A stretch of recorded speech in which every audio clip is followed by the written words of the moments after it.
اعوذ باللہ من الشیطان اللعین الرجیم بسم اللہ الرحمن الرحیم۔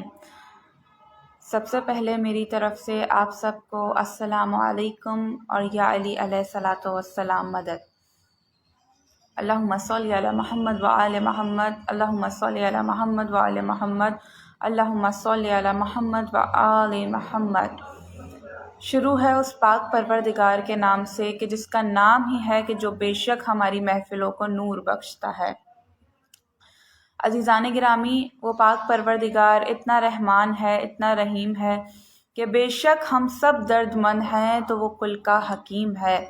اور وہ اتنا رحمان ہے کہ جب اس سے مانگو تو نواز دیتا ہے اور نہ مانگو تو بے حساب دیتا ہے۔ اور اس نے اتنی نعمتیں ہمیں عطا کی ہیں کہ اگر ہم اس کی ایک نعمت کا بھی ساری زندگی سجدوں میں گر کر شکر ادا کریں تو اس کی ایک نعمت کا بھی شکر ادا نہیں کر سکتے۔ لیکن آج جو نعمت عظمیٰ ہے، جو نعمت کبیر ہے، میں اس کا شکر ادا کرنا چاہوں گی۔ اور اکثر میں جب بھی ممبر پہ بیٹھتی ہوں، جب بھی مجلس پڑھتی ہوں تو آغاز اسی شکر کے ساتھ کرتی ہوں کہ شکر سچ شکر اس پاک پروردگار کی عظیم ذات کا کہ جس نے ہمیں محمد جیسے نبی اور علی جیسا امام عطا کیا۔ اللہم صلی علی محمد وآل محمد، کہ میرے نزدیک اس سے بڑی کوئی نعمت نہیں ہے کہ اس نے ہمیں محمد جیسے نبی، حضرت محمد صلی اللہ علیہ وسلم جیسے نبی اور علی جیسا امام عطا کیا۔ عزیزان گرامی، آج جو ہے یہ دن ہمارے لیے کسی عید کبیر سے کم نہیں ہے یہ دن، اور میں آج آپ سب کو جشن صادقین، جشن ولادت باسعادت حضرت محمد مصطفیٰ صلی اللہ علیہ وسلم اور حضرت امام جعفر صادق علیہ الصلوۃ والسلام کی مبارکباد پیش کرتی ہوں۔ آپ سب کو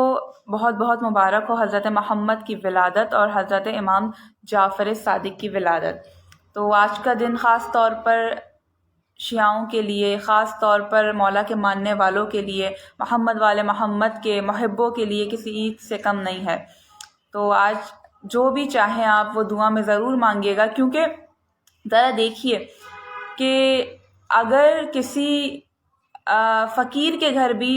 بچے کی ولادت ہوتی ہے، کوئی غریب بھی ہے، اور اگر ہم اس کے گھر مانگنے جائیں تو اگر کوئی بھی ایکس وائی زیڈ کوئی بھی مانگنے کچھ بھی چلا جائے اور اس دن اس سے کچھ بھی مانگ لیا جائے تو وہ اس خوشی میں، اس کے جو پیارے ہوتے ہیں، جو اس سے محبت کرتے ہیں، جس بچے کی ولادت ہوئی ہے، تو وہ اس خوشی میں ہر کچھ عطا کر دیتے ہیں، ہر کچھ دے دیتے ہیں۔ تو سوچئے آج تو ولادت باسعادت حبیب خدا ہے کہ جو خدا کے بہت نزدیک ہیں، خدا نے جن کی محبت میں یہ دنیا خلق کر ڈالی، تو ایسا ہو ہی نہیں سکتا کہ ہم خدا سے کچھ مانگیں اور وہ نبی کا صدقہ اتار کر ہمیں نہ عطا کریں۔ عزیزان گرامی، تو یہ وہ حضرت محمد ہیں کہ جن کے لیے میرے پاک رب نے کہا کہ لَوْ لَكَ لَمَا خَلَقْتُ الْأَفْلَاقَ، کہ اگر اے محمد میں آپ کو خلق نہ کرتا تو نہ میں یہ دنیا بناتا، نہ میں موسیٰ بناتا، نہ عیسیٰ بناتا، نہ طور بناتا، نہ فرشتے بناتا، نہ حجر بناتا، نہ شجر بناتا، دنیا کی کوئی چیز نہیں بناتا اگر میں آپ کو خلق نہ کرتا۔ میں نے یہ دنیا خلق کی ہے فقط آپ کی محبت میں۔ تو عزیزان گرامی، جس کی محبت میں یہ دنیا خلق ہوئی اس کو ہم محمد مصطفیٰ کہتے ہیں۔ اللہم صلی علی محمد وآل محمد۔ اب جب میرے نبی معراج پر گئے تھے اور جب وہ اللہ کے پاس جانے لگے تو نبی کو یاد آیا کہ جب کوئی دوسرا نبی جیسے حضرت موسیٰ، جب کوئی اور گیا تھا تو اللہ نے کہا تھا کہ اپنی نالین وہیں اتار کر آؤ۔ تو نبی نے سوچا کہ میں بھی اپنی نالین اتارتوں۔ جب نبی نالین اتارنے لگے تو آواز قدرت آئی کہ اے محمد نالین سمیت ہمارے پاس اوپر آ جاؤ۔ تو عزیزان گرامی، یہ وہ محمد ہیں کہ عجب نہیں کہ اگر میں کہوں کہ جب دیکھیں سب سے عرش معلیٰ پہ حضرت محمد گئے تھے، عرش کے نیچے تمام کائنات ہے اور محمد نالین سمیت گئے تھے، تو یہ پوری دنیا حضرت محمد کی نالین کے نیچے ہے، عجب نہیں کہ اگر میں یہ جملہ کہوں۔ اور سامعین محترم، یہ وہ میرا نبی ہے کہ جو رحمت للعالمین ہے۔ ان کا ایک لقب ابو القاسم ہے، حضرت محمد مصطفیٰ صلی اللہ علیہ وسلم۔ لاکھوں درود، لاکھوں سلام میرے نبی پر۔ سامعین گرامی، اگر حضرت محمد کے فضائل سننے ہیں تو حضرت علی کی زبان سے سنیے، کیونکہ میں کہوں گی کہ بعد خدا، اللہ کے بعد کوئی دنیا میں ایسا نہیں کہ جو بتا سکے کہ محمد کیا ہے، سوائے حضرت علی کے۔ بعد خدا حضرت علی بیان کر سکتے ہیں کہ حضرت محمد کیا ہے۔ تو حضرت علی سے کسی نے پوچھا کہ حضرت محمد کے فضائل بیان کریں، تو میرے مولا حضرت علی ممبر پہ تھے۔ اب فضائل حضرت محمد سنیں، فضائل نبی بزبان علی۔ تو لوگ کہنے لگے کہ یا علی اس طرح فضائل سنائیے کہ جیسے ہمیں لگے کہ ہم اپنی آنکھوں سے دیکھ رہے ہیں۔ میرے مولا علی نے اللہ کے نام سے شروع کر کے اس کے بعد نبی پر درود بھیج کر میرے مولا علی نے بیان کیا، اور بہت سے فضائل میرے نبی کے بیان کیے سب کے سامنے، جن میں سے چند میں آپ کو بتاؤں گی۔ عزیزان گرامی، آپ جانتے ہیں نبی کے جسم کا ہر اعضا، جتنے بھی باڈی کے پارٹس تھے، اللہ نے اس میں میریکل رکھا ہوا تھا، معجزہ ہے۔ کس طرح؟ میرے مولا علی نے یہ بتایا کہ جب نبی باہر آیا کرتے تھے، اب نبی کے قد کا، ہائٹ کا معجزہ بتا رہی ہوں میں آپ کو۔ میرے مولا علی نے بتایا کہ جب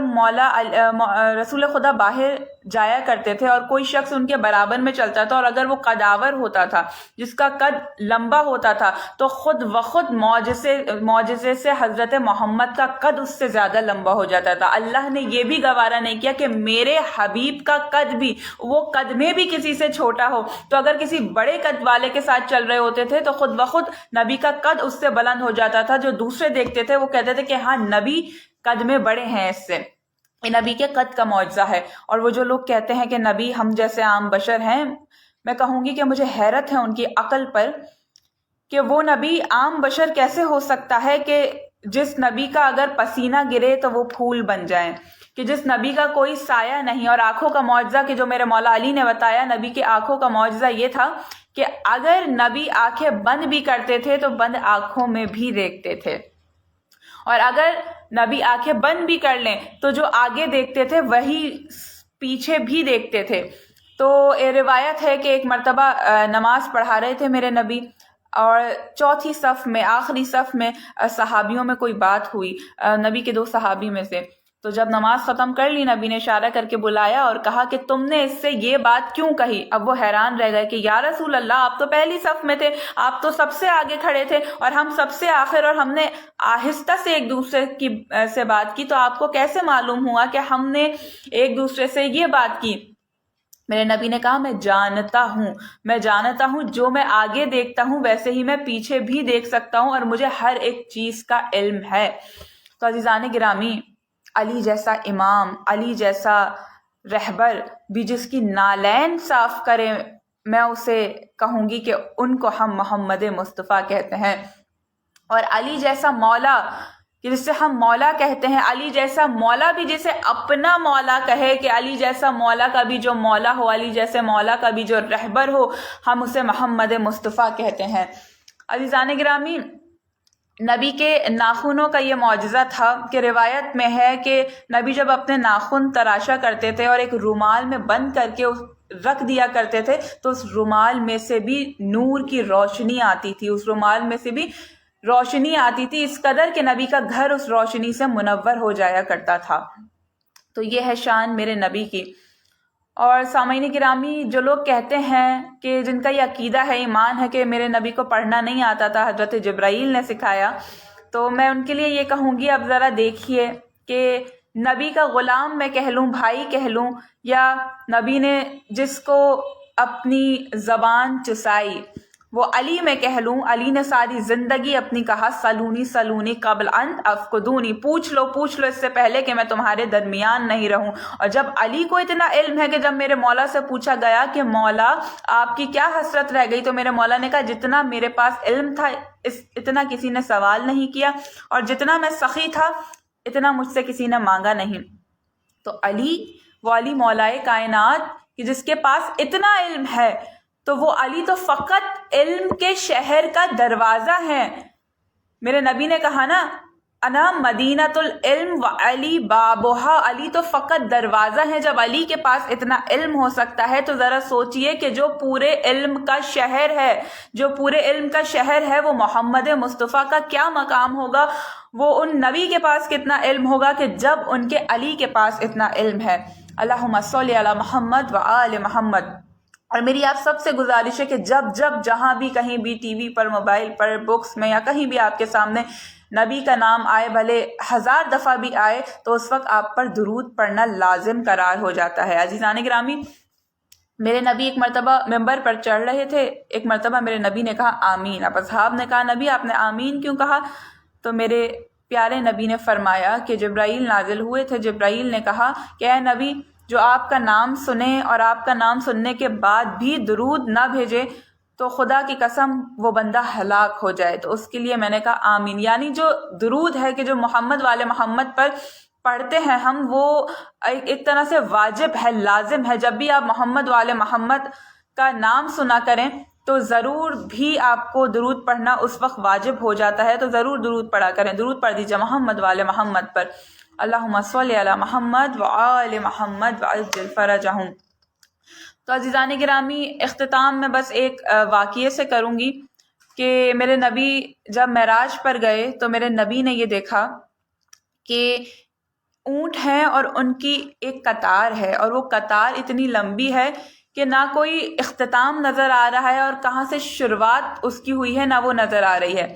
تو میرے نبی نے پوچھا کہ آخر یہ اونٹ کس لیے ہیں اور اتنی قطار کے نہ کوئی اختتام ہے نہ کوئی شروعات ہے؟ تو جب حضرت جبرائیل نے کہا کہ یا رسول اللہ، یہ جو اونٹ ہیں اور ہر اونٹ کی پشت پر ایک بہت ہی بھاری سامان تھا، تو حضرت جبرائیل نے کہا کہ یہ جو اونٹ ہے یہ اللہ نے آپ کے لیے، آپ کی بیٹی کے لیے، آپ کی بیٹی بی بی فاطمہ زہرا سلام اللہ علیہا، اللہم صلی علی محمد والے محمد، ان کا جہیز تیار کیا ہے۔ کیا شان ہے میری نبی کی کہ جن کی دختر کا جہیز بھی پاک پروردگار عرش پر تیار کرے، اور جہیز بھی کیسا، اتنا کہ اس قدر لاتعداد اونٹ ہیں اور ان کی ہر ایک اونٹ کی پشت پر سامان ہے، اور اس کی قطار کہاں سے شروع ہو رہی ہے کہاں سے ختم ہو رہی ہے ایسا نظر نہیں آتا، لاتعداد انکاؤنٹیبل اونٹ تھے وہاں پر۔ تو میرے نبی نے کہا کہ میں دیکھنا چاہتا ہوں کہ آخر کیا میرے پاک رب نے میری بیٹی فاطمہ کا جہیز تیار کیا ہے، آخر کیا چیزیں ہیں۔ تو نبی کہتے ہیں کہ ایک اونٹ کو حضرت جبرائیل نے بٹھایا اور اس کے پشت پر جو سامان تھا وہ کھلوایا، تو کیا دیکھا میرے نبی نے کہ اس میں کتابیں بھری ہوئی ہیں۔ حضرت جبرائیل کہتے ہیں کہ ہر اونٹ پر یہ کتابیں ہیں۔ تو میرے نبی نے کہا میں دیکھنا چاہتا ہوں کہ اللہ نے آخر کیا جہیز میں دیا ہے۔ میرے نبی کہتے ہیں کہ جب میں نے کتاب کھولی تو ہر کتاب کے ہر صفحے پر فضائل علی ابن ابی طالب، میرے بھائی علی کے فضائل لکھے ہوئے تھے کہ جو پاک پروردگار نے میری بیٹی فاطمہ کے جہیز کے لیے تیار کیے تھے۔ اللہم صلی علی محمد و آل محمد۔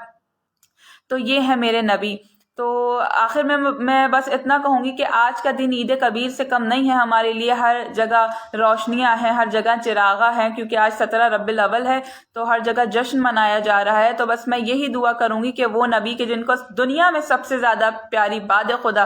اپنی دختر بی بی جناب فاطمہ زہرا سلام اللہ علیہ ہیں، تو میں کہوں گی کہ اس دن کے صدقے پاک پروردگار ہم آج تجھ سے یہ مانگتے ہیں کہ بے شک ہمیں یقین ہے کہ آج کہ تو ہمیں خالی ہاتھ نہیں لوٹائے گا۔ تو اے پاک پروردگار، اس دن کے وسیلے سے، اس پاک دن کے صدقے میں، اپنے حبیب کی ولادت کے صدقے میں ہمیں وہ دن بھی دکھا کہ جب ہم دیکھیں اپنی شہزادی کونین بی بی فاطمہ زہرا کا روضہ تعمیر ہوتا ہوا، جو میری بیوی کی قبر ہے جنت البقیع میں، جو اندھیروں میں بیوی کی قبر ہے اور چاروں طرف مدینے میں اجالا ہے، چاروں طرف ہر جگہ اجالا ہے۔ تو میں یہ دعا کرتی ہوں آج کے دن کے صدقے کہ آج تو ولادت ہے اے میرے پاک پروردگار تیرے حبیب کی، آج تو ولادت ہے کہ جس سے تو نے بے حد محبت کی، جس کی محبت میں ہی یہ دنیا خلق کر ڈالی، اور اپنے نور سے جس نور کو خلق کیا اس کے صدقے میں پاک پروردگار ہمیں وہ دن دکھا کہ جب ہم جنت البقیع تعمیر ہوتا دیکھ سکے، ہمارے سامنے بی بی کا روضہ تعمیر ہو اور بی بی فاطمہ زہرا کی قبر بھی میرے بیوی کی قبر پہ بھی روشنیاں ہوں، اور جب ہم جائیں، اور اے پاک پروردگار جو یہ دیکھ رہا ہے ویڈیو یا جس تک پہنچی ہیں، سن رہا ہے، مجھ سمیت اور جتنے بھی مولا کے چاہنے والے ہیں، محمد والے محمد کے چاہنے والے ہیں، تو انہیں ہر پاک زیارت کا شرف حاصل کر، جو کربلا جانا چاہتے ہیں، جو مشہد جانا چاہتے ہیں، جو نجف جانا چاہتے ہیں، جو مدینہ جانا چاہتے ہیں، جو میرے نبی کی اور بی بی فاطمہ زہرا کی قبر دیکھنا چاہتے ہیں، تو اے پاک پروردگار ان کو جلد از جلد تو زیارات نصیب کرا۔ عزیزان گرامی، بس میں اتنا کہوں گی، جو لوگ یہ کہتے ہیں کہ نبی ہم جیسے عام بشر تھے، تو میں کہوں گی کہ نبی تو وہ ہیں کہ جن کو خدا نے اپنے نور سے خلق کیا۔ جب یہ دنیا اندھیرے سے بھری ہوئی تھی، جہالت کے اندھیرے سے، میں کہوں گی، میرے الفاظوں پر غور کریے گا، جہالت کا اندھیرا تھا، یہ تمیز نہیں تھی انسانوں میں کہ کیا چیز نجس ہے، کیا چیز پاک ہے، کیا چیز صحیح ہے، کیا چیز غلط ہے۔ اپنی بیٹیوں کو جب دفنا دیا کرتے تھے، عورتوں کے ساتھ برا سلوک کیا کرتے تھے، اور جہالت سے بھری ہوئی تھی دنیا، تو اس وقت میرے پاک پروردگار نے، خداوند متعال کی ذات نے، اپنے نور سے جس نور کو خلق کیا اور اس نور کو اس دنیا میں بھیجا، تو اور اس نور سے پوری دنیا، پوری کائنات اس نور کی روشنی سے منور ہو گئی۔ ہم اس نور کو حضرت محمد مصطفیٰ کہتے ہیں۔ تو آج میرے نبی کی ولادت کے صدقے میں، اور امام جعفر صادق کی ولادت کے صدقے میں، کہ جو ہمارے امام ہیں اور ہمارا پراؤڈ ہیں، تو ہمارے امام جعفر صادق کی اور حضرت رسول خدا کی ولادت کے صدقے میں جو یہ دیکھ رہے ہیں، اور مجھ سمیت جتنے لوگ ہیں، جن کی خواہش ہے، میں نہیں جانتی کہ آپ اپنے دلوں میں کیا رکھے ہوئے ہیں، کون سی پریشانیاں ہیں جو آپ کی قبول نہیں ہو رہی ہیں، بس میں یہ دعا کروں گی آج کے دن کے صدقے میں وہ پاک پروردگار ہماری تمام حاجتوں کو، ہماری تمام دعاؤں کو نبی کے صدقے میں، محمد والے محمد کے صدقے میں، مولا علی کے صدقے میں قبول کرے۔ اللہم صلی علی محمد والے محمد۔ اور آخر میں شکر گزار ہوں اپنے بھائی ظفر عابدی صاحب کی، کہ انہوں نے یہ عبادت، ایک کہیں گے نا، ذکر آل محمد اور محمد والے محمد ایک بہت ہی بڑی عبادت ہے، تو میں ظفر بھائی کی شکر گزار ہوں کہ انہوں نے اتنی بڑی عبادت میں مجھے شمار کروایا اور مجھے موقع دیا کہ یہاں میں اپنے زبان سے وہ پاک ذکر کر سکوں، ان پاک ہستیوں کا ذکر کر سکوں۔ تو مولا آپ کی توفیقات میں اضافہ کرے ظفر بھائی، اور آپ کو ترقی، کامیابی اور عزت عطا کرے، اور جتنے بھی لوگ یہاں پر ہیں ان سب کی تمام دعاؤں کو قبول کرے، اور جلد از جلد میرے 12ویں امام زمانہ کا ظہور ہو جائے، اور ہمیں ایسا بنا دے کہ جب میرے 12ویں امام آئیں تو ہم اس قابل ہوں، ہمارے اعمال اس قابل ہوں کہ ہم اپنے 12ویں امام سے کہہ سکیں، ہم ان کے سامنے جا کے کہہ سکیں کہ امام ہم آپ کے محب ہیں، ہمارے اعمال اس قابل ہوں، اور میرے 12ویں امام کے دشمنوں کو پاک پروردگار نیست و نابود کرے، اور میرے امام زمانہ کو صحت اور سلامتی عطا کرے۔ اللہم صلی علی محمد